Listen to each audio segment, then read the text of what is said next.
सुनो हरफों से अब हमको सुकून कुछ भी नहीं मिलता, ये कैसी गमगुसारी है जो कुछ कुछ लिख रहे।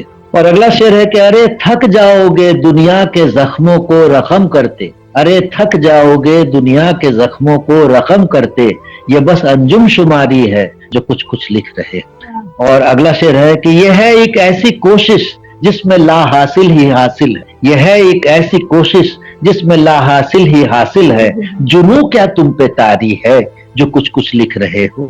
और अगला शेर है कि ये दिल का मामला दुनिया का गम मसले सियासत, ये दिल का मामला दुनिया का गम मसले सियासत के, तुम्हें किस किस से यारी है जो कुछ कुछ लिख रहे हो। और आखिरी शेर है कि नहीं बीमार हो तुम खुद अगर, समझा है क्या फन को, नहीं बीमार हो तुम खुद अगर, समझा है क्या फन को, कोई तीमारदारी है जो कुछ कुछ लिख रहे हो।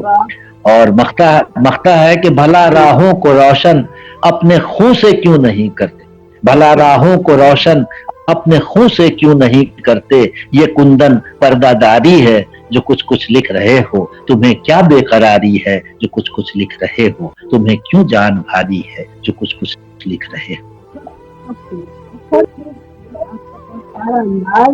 सादा अंदाज, बहुत मजा आया।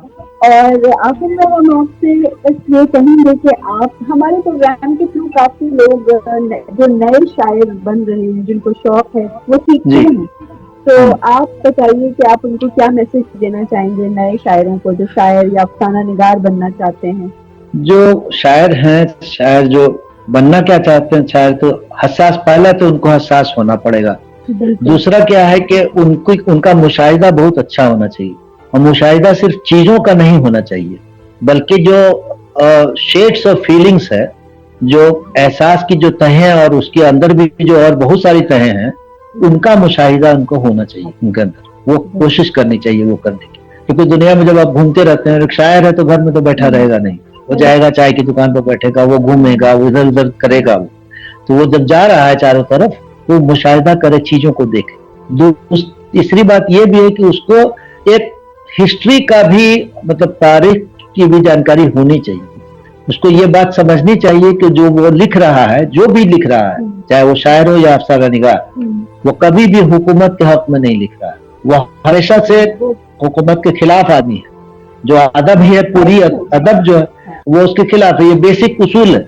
तो उसको इस बात को समझना होगा कि मतलब एकदम कदीम जमाने से आज तक जो रियाया है, जो जनता है, वो जनता ही क्यों बनी हुई है, गरीब जो है वो गरीब ही क्यों रह गया है अभी तक लोग तो गरीबी को बेहतर करने की बात करते हैं, बेहतर होता कहाँ है, ये बात समझनी होगी एक, अगर शायर है तब।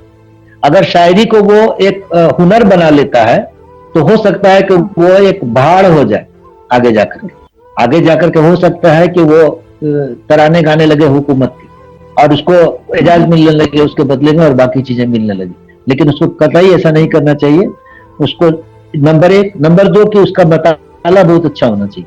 अगर वो शायरी कर रहा है तो एकदम शुरू से पढ़ना शुरू करे, गालिब को पढ़े, मीर को पढ़े, जफर को पढ़े, जोन इलिया को पढ़े, शकैब जलाली को पढ़े, साहिल लुधियानवी को पढ़े, इन सारे लोगों को पढ़े, वो पढ़े, ढंग से पढ़ ले, क्योंकि उन सारे लोगों ने जो लिख ही दिया, आप अपने तरीके से महसूस कर रहे हैं तो आप कुछ तो ऐड कीजिएगा ना। तो वो उनको पढ़ने की जरूरत बहुत है, और बचने की जरूरत उनको स्टेज से वो बचे, फिर वो छपने से बचे, स्टेज से बचे। आप मुशायरों में जा रहे हैं, वाह वाह वाह वाह कर रहे हैं लोग, क्योंकि मुशायरों का मेयार बहुत कम हो गया है आजकल। होता क्या है कि बहुत ही हल्के अशार जो आपके होते हैं उस पर दाद मिलती है, जो सीरियस अशार होते हैं उस पर दाद नहीं, समझते नहीं है लोग। तो होता क्या है कि आप ये बाजीगरी जब करते हैं अल्फाज की, जब आप जगलर बन जाते हैं, जगलर ऑफ वर्ड्स, तब वो पसंद करते हैं लोग। आप चौंका देने वाला कोई शेर कह दीजिए तो पसंद हो जाती है चीज।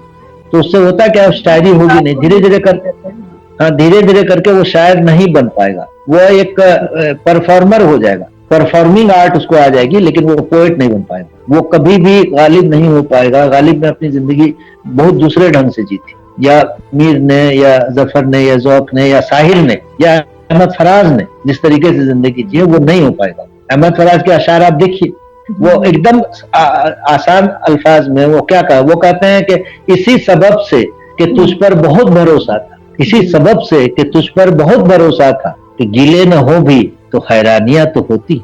वाह, कितने सादा अल्फाज में उन्होंने कह दिया ये बात। सही इसी सब सही, या बिल्कुल। या ये देखिए कि उदासियों का सबब क्या कहें बजुज इसके, उदासियों का सबब क्या कहें बजुज इसके कि ये जिंदगी है परेशानियां तो होती हैं।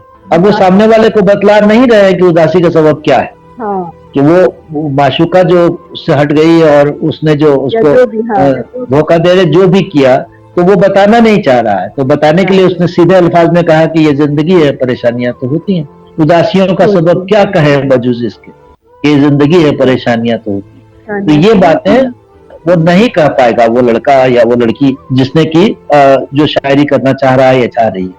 उसके लिए उसको डूबना पड़ेगा, उसको उसका दिल थोड़ा टूटेगा, कभी टूटेगा ही। आज का जो जमाना है उसमें तो टूटना ही है। अगर आज के जमाने में अगर वो पुरानी बातें करेगा तो वही हाल होगा कि वो कैफी आजमी का एक शेर है जो मुझको बहुत पसंद पड़ता है। वो शेर वो शेर है कि देखिए वो जो उसकी यह है ना, मतलब मेरी उसने इतनी परस्तिश की कि बुतखानों के दरवाजे बंद हो गए। उसका मीनिंग यही है अच्छा, कि वो सुना है बंद किए जा रहे हैं बुतखाने।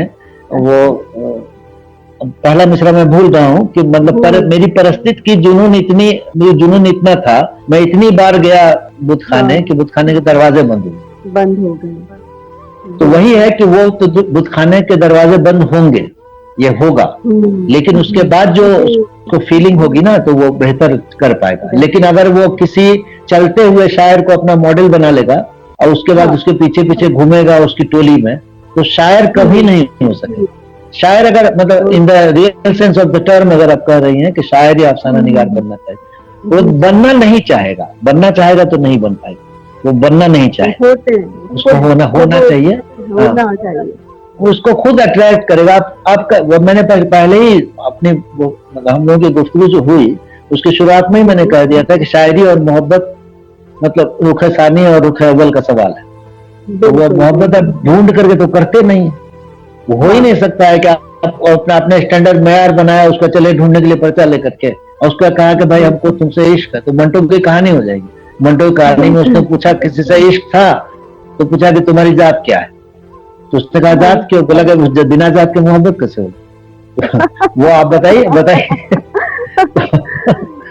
क्योंकि जात इंपॉर्टेंट है। आपसे कौन पूछे, आपसे जात पूछे, आपसे पूछे कौन रिलीजन है, कौन जाति है, तब हम लोग आप शुरुआत हम लोग करते हैं मोहब्बत की। अगर मोहब्बत नहीं हुआ लगता है तो डिनर विनर जा रहा है, उस तरीके से बात नहीं होती। बिल्कुल, और प्योर मोहब्बत तो ये होती है कि इश्क न पूछे जात, धर्म और इश्क न पूछे जाता।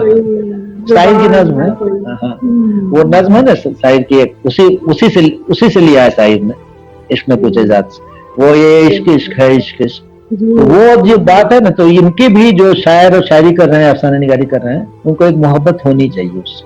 और अगर उसने उसको जरिया बना लिया किसी चीज का, अपनी शायरी को या अफसाना निगारी को, हो सकता है कि वो कहीं ऊंचे मकाम पे पहुंच जाए, कुछ इजाजत उनको मिल जाए, लेकिन वो चलेगी नहीं उसकी शायरी या उसके अफसाने। 100 साल 50 साल के बाद खत्म हो जाएंगे, वो टिक नहीं पाएगा। वो अब 100 साल उसको टिकना ही नहीं है। मान लीजिए वो समझ रहा है कि मर जाएंगे हम, तो चलो इस जन्म में ही हो जाए, यही हो जाए, तब वो लोग करें, वो लोग ना करें। लेकिन जो चीजें रह जाती है, कबीर आज भी जिंदा है, शाहिर आज भी जिंदा है, गालिब आज भी जिंदा है, आप प्रेमचंद आज भी जिंदा है, मंटू आज भी जिंदा है। तो उस तरीके की चीज वो चाहें, अगर उसका एम्बिशन अगर छोटा हो तो वो ये सब करे, टेक्निक का इस्तेमाल करे और हुनर पर एकदम मश्क कर ले, वो काफिया रदीफ और वजन वगैरह को पूरा ढंग से समझ ले और तब करे, और उसका उस्ताद भी बन जाए जाकर के। लेकिन जो वो वाली शायरी करेगा, मतलब सूफियाना अंदाज में रहेगा, तो वो कहाँ से जाएगा, जाएगा ही नहीं ऐसी जगहों पे। बिल्कुल बिल्कुल, बहुत अच्छा आपने पैगाम दिया। उम्मीद है कि हमारे सामईन ने बहुत इसको गौर से समझा होगा और उसको इनकॉर्पोरेट करेंगे अपनी शायरी में। और आपसे बस वक्त का तो पता ही नहीं चला, अब हमारे पास जी ये मैं फिर आखिर में बता दूं कि ये इल्जाम मुझ पर है शुरू से, वक्त का पता नहीं चलता है और घंटों गुफ्तगू होती रह जाती है। घंटों गुफ्तगू होती रह जाती है। अब बस में मैं आ रहा था अपने एक बड़े भाई के साथ, नसीर साहब थे, और मैं आगे बैठ करके अब रात भर में ऐसे ही गप करता रहा जैसे कर रहा हूँ अभी, और पीछे एक लेडी थी जो सो नहीं पा रही थी बस में रात भर। सुबह उसने कहा बहुत गुस्से में, उसकी आवाज हमने सुनी, रात भर सोने नहीं दिया। तो हुआ क्या कि रात भर जो है वो सो नहीं पाई मेरे वजह से। मेरा फ्रेंड रफी अगर अंजुम जो उर्दू का बड़ा अफसाना निगार है, वो जब मेरे घर पर आता था फॉरेस्टगंज में, तो रात भर हम लोग बात करते रहते थे। मेरे फादर कहा करते थे कि रात भर इसका कुटुर कुटुर कुटुर आवाज आती रही और मैं सो नहीं पाया। तो इसीलिए ये तो इल्जाम है मेरे ऊपर, इसलिए मैंने पहले कहा था कि वक्त हो तब कहिए, मैं कहता हूँ। हमें तो बहुत मजा आया, हमारे पास वक्त होता तो हम आपसे और सुनते, और ये तो हमारे लिए बड़ी खुशकिस्मती की बात है कि आपने हमारे लिए टाइम निकाला, वक्त निकाला, और आपको भी उम्मीद करती हूँ अच्छा लगा होगा हमारे प्रोग्राम में। मुझे बहुत अच्छा लगा। मैंने पहले ही आपको शुक्रिया अदा किया कि आपने ये बातें दी, और मेरी बातें बहुत सारे लोग तो जाहिर है कि सुनेंगे ही आपके जरिए, और जब सुनेंगे तो ये बात वो महसूस भी करेंगे कि हम ख्याल हैं।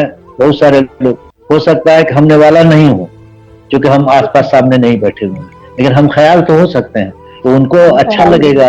हाँ, अच्छा लगेगा उनको सुनने में, और ये बातें फैलेंगी, क्योंकि मैं तो मानता हूँ कि कदरें हैं, मोहब्बत है, शायरी है, और उसको जिंदा रहना जरूरी है। उसके लिए उसका जो कबीला है वो बड़ा होना चाहिए। वो कबीला छोटा हो गया है, वो कबीला बड़ा होना चाहिए।